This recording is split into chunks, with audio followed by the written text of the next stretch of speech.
Hello everybody and welcome back to another not applicable Formula 1 video. I hope that you're well and I hope you enjoyed the Russian Grand Prix, because if you didn't, I don't know what more we can offer you as Formula 1. It was absolutely sensational, an absolute classic. It's going to go down as one of the races of the season, of the century, of this era.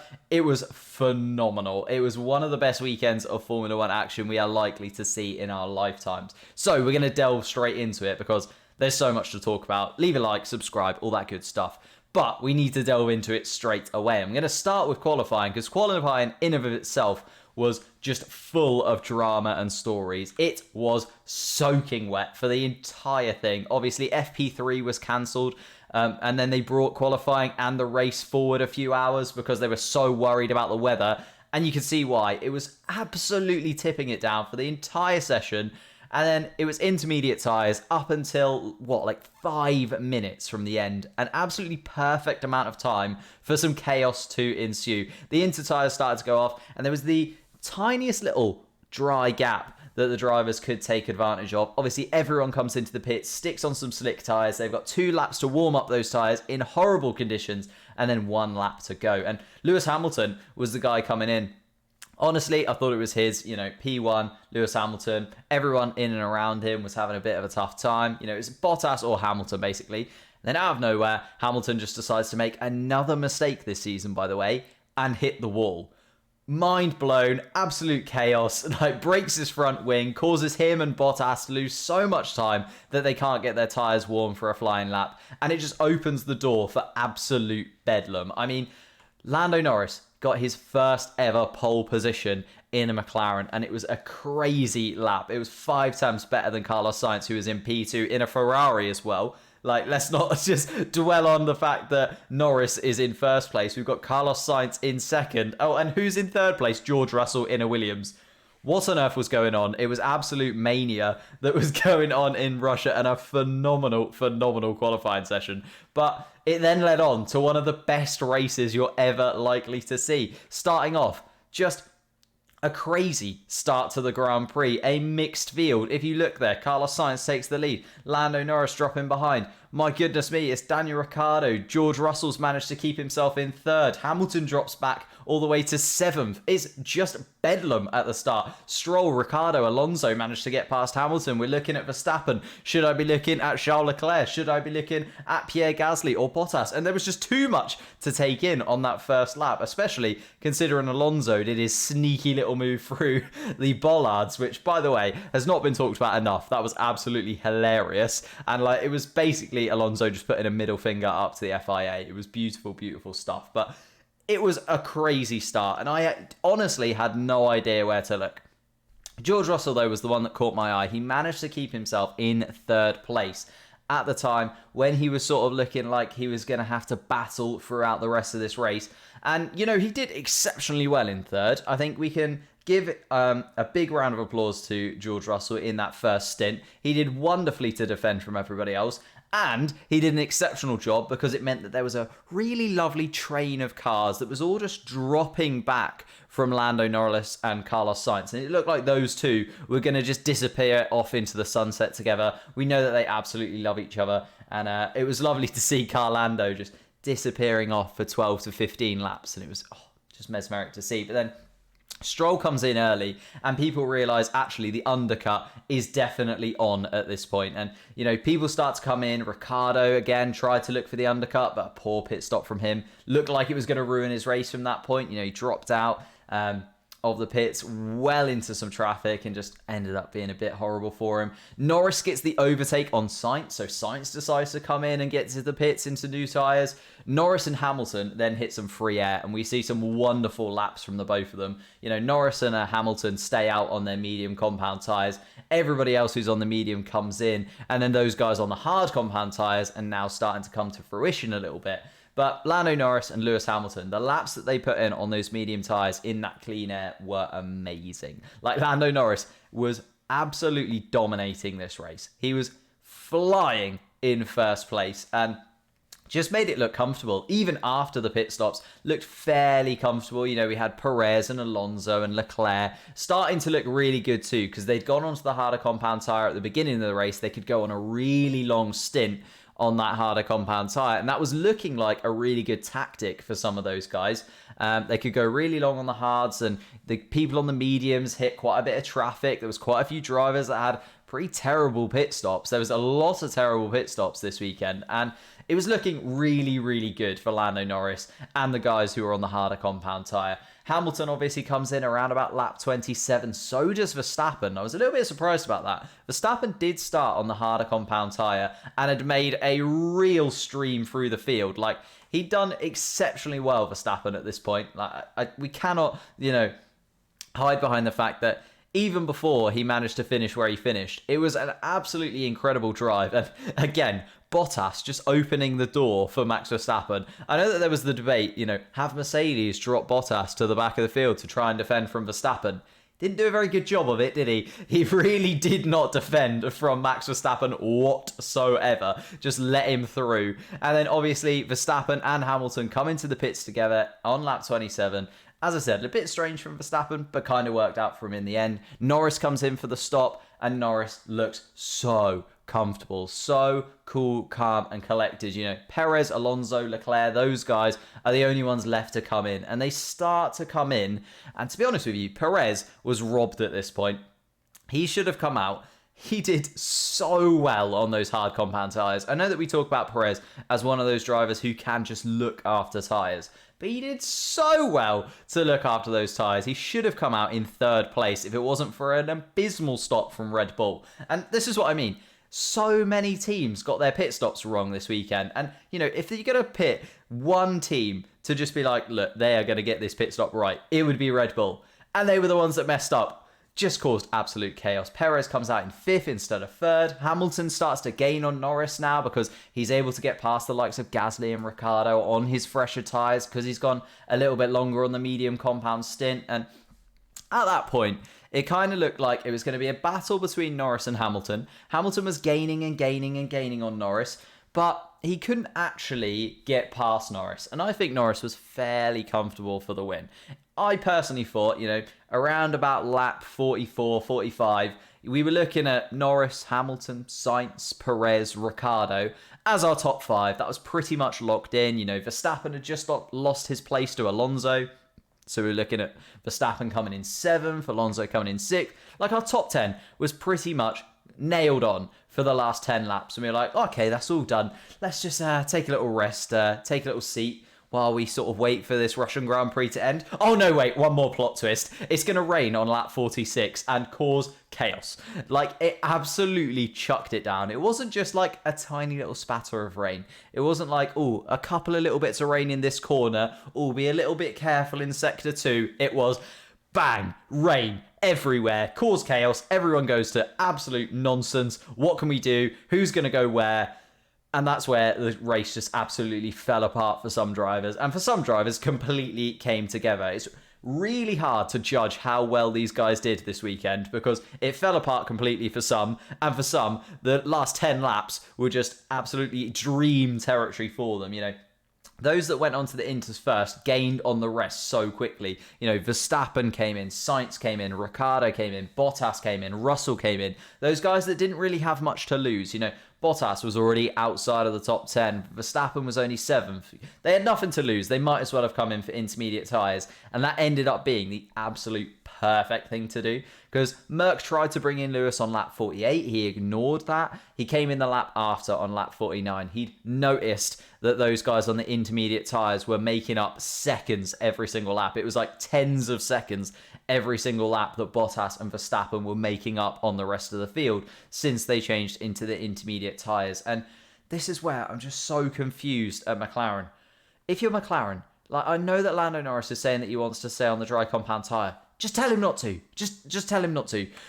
Just bring him in, please. I was begging the team to bring in Lando Norris. He was slipping, sliding around, losing it, spinning.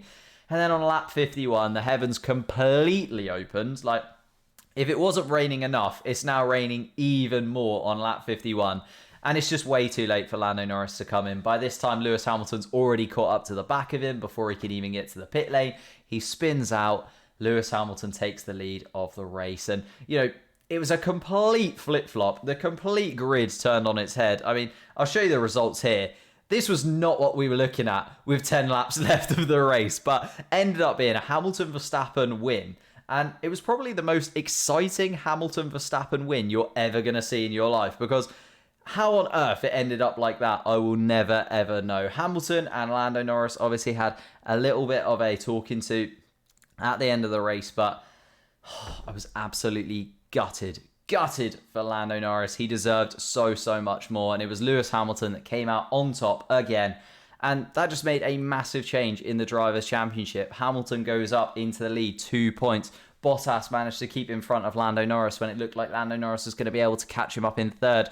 We're talking about Sainz and Leclerc flipping places because Sainz came in early. They tried to go for a different tactic with Leclerc, but it didn't quite work. Ricciardo, again, gaining on the Ferraris now. Another incredible fourth place performance. Gasly, a weekend to forget. He was absolutely livid with his team. So what I thought I'd do is there's so much to talk about and so much sort of happened over the course of the race. I'm going to try and give a one-word review for every single driver from 20th to first. Don't know how this is going to go. Something new, and I'd love to know yours in the comments down below. So one-word review of every single driver's race. Starting from the back, Mick Schumacher, out. Okay, he was out of the race, didn't matter by the end of the race. Latifi, Saturday. Okay, Sunday didn't really go his way. You know, he started from the back of the grid, even though he qualified really well. But he can take a lot from Saturday. He did exceptionally well on Saturday to get himself in the position he was. Mazepin, slow. He was just incredibly slow. There's nothing at all that you can argue with that. Yuki Tsunoda, disaster. Absolute disaster from him. Qualifying was awful. He was awful in the wet. Then in the race, he was really slow. Then he didn't come in for tyres when he needed to. And AlphaTauri got all of the tactics wrong for Yuki Tsunoda over the course of the weekend. Disaster from start to finish. Giovinazzi, radio. He didn't have a radio for the entire race. If there's one weekend you needed your radio, you needed to talk to the team, especially in those last 10 laps, it was this weekend. Giovinazzi didn't have a radio, and it cost him. He was absolutely awful. Leclerc, gutted. He looked so good. He was so fast after that first stop. He did really well on those hard compound tyres to keep in and amongst those guys, to battle towards the points, but just got it all wrong in the rain. Ferrari decided to go for two different tactics. You know, they went for one tactic with Sainz, they went for another tactic with Leclerc, so that they covered both bases, and the one for Leclerc just absolutely fell apart. It wasn't really his fault, but gutted for him. Ocon, awkward.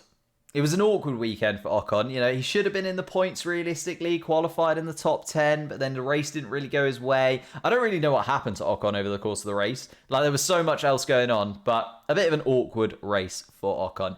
Gasly, defensive. I've gone for the positives for Pierre Gasly. He did so well to fend off the likes of Lewis Hamilton, Ricciardo, Verstappen for so long in this race, but again, it all went wrong for AlphaTauri. They decided to make him stay out when he should have gone onto the intermediate tyres. Then he ends up getting hit by Stroll at the end of the race as well. We'll get onto Stroll in a second because, my goodness me. But Gasly, defensively really good. Overall race, not too great. Vettel, teammate. Here's the word I'm going to subscribe to him, because Stroll, I was going to say superb. You know, at the beginning of the race, he was doing very well, but that went from superb to stupid very quickly. If you haven't seen the clip of Stroll, basically, they ask him, should you come in for tyres? He says on the radio, no. 0.5 of a second later, he's in the wall. And that's just after he's made contact with his teammate. He doesn't check his mirror and hits Vettel into the wall, and then spins into the wall himself, and then hits Gasly on the last. Oh, just awful from Stroll. And it was going to be a really good weekend. Should have finished like 5th or 6th, realistically. But just fell apart in those last 10 laps for him. Russell, impressive. Top 10 finish again. Williams points again. A P3 on Saturday, impressive. Even with the mixed conditions, did really well, battled really well in the top 3 for a good period of time at the start of the race, was never really going to have the pace to get any of the undercuts and got caught out by quite a few people in the pit stops, but impressive. Perez, robbed. Absolutely robbed. Should have been in the top 3 for me. Should have come out of that first pit stop in the top 3 after having gone so long. But robbed by the rain. The rain completely ruined it. The fact that, you know, he stopped late. He was hoping that there wouldn't be any rain. He'd be on soft tyres compared to everybody else. He'd be on quicker tyres than everybody else at the end of the race and could have easily got himself a podium. Robbed of that podium, in my opinion, because of a slow pit stop, because he stayed out in the rain for a little bit too long, and because the rain came in the first place. Kimi Räikkönen, clever.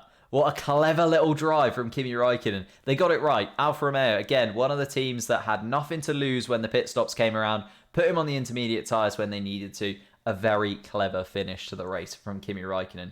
Norris, 7th place. Heartbroken.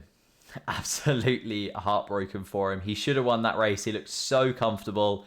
And I don't know whether to blame him or the team. You know, there's got to be some communication there somewhere. There's at no point on the radio did McLaren absolutely insist on Lando Norris coming in. They keep asking him. And I think it was Tommy on the WTF1 podcast said, you know, if you're going to be a driver out in mixed conditions, if it's wet going to dry, you should listen to the driver. If it's dry going to wet, you should listen to the radar. And Norris didn't listen to the radar. McLaren didn't have, you know, the radar set up in the same way that the other teams did, possibly, because Mercedes came in well before McLaren and did it perfectly with Bottas.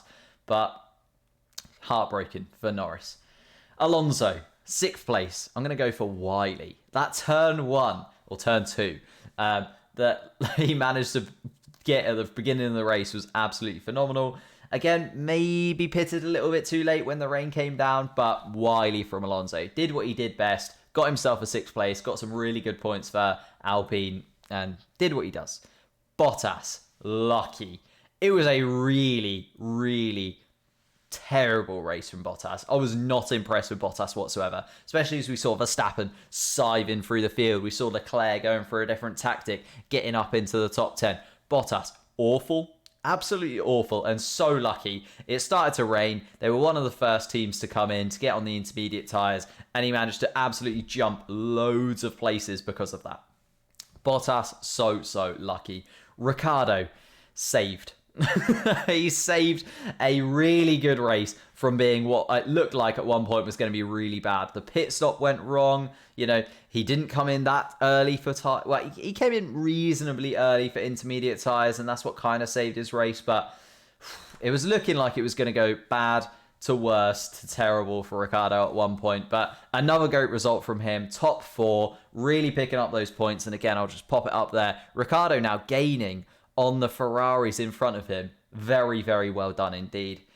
Carlos Sainz on the podium, and not because somebody else has been dropped out of it. So many times we've seen Carlos Sainz finishes 4th and then gets bumped up to a podium after the race. No, he was actually there. He got to spray the champagne. Wonderful stuff from Carlos Sainz. And I've just gone for wonderful because with that Ferrari, the car didn't look great over the course of the weekend. He got absolutely everything out of it that he could. Drove incredibly well. Looked like he might have won the race at one point. He got into the lead at the start. He always looked a bit slower than the cars behind him, but to finish in the top 3 still, wonderful drive from Carlos Sainz and a really good weekend in a weekend that I thought was going to be quite bad for Ferrari, to be honest with you. Then we go to our top 2. And how on earth did these two end up being the top 2? It just shows you that when it's come to Formula 1, cream rises to the top. These two again. Verstappen, champion. I've gone for the word that I would summarise his race with. This is the kind of performance you get from a world champion. You know, the fact that he was finishing 7th, the fact he started from 20th and finished in 2nd. This is the kind of thing, you know, even in the bad races, he did well. Even when everything kind of went against him, it was very tricky. It was a long fought Sunday for Max Verstappen. And he still managed to get on the podium, still managed to pick up 18 points. Just exactly what you need if you're a Verstappen fan. And Lewis Hamilton, of course, I'm going to end with talking about him. And the word I've gone for, or the number that I've gone for Hamilton is 100. My goodness me, 100 wins in Formula 1. And what a way to do it with one of the best races that we're ever going to see. You know, coming to the end of this era that he's been an absolute tyrant. He's dominated it in every single way possible. And I just have to take my hat off to him. He's one of the best drivers we're ever going to see. He is our driver of our generation. And he's just the absolute best for me. You know, he's right up there and should be in the conversation with the top 2, maybe 3 drivers in Formula 1 history. For me, possibly even the top 1, because he is just phenomenal and did incredibly well. But that is my one-word review of everybody. I thought I needed to talk about every single person over the course of this race because it was such bedlam. I'd love to know what you guys thought of this race down in the comments below. Give me your one-word review for every single driver. I'll leave a little template in the description down below as well. Thank you so much for watching. Hit like, hit subscribe, and I will see you next time.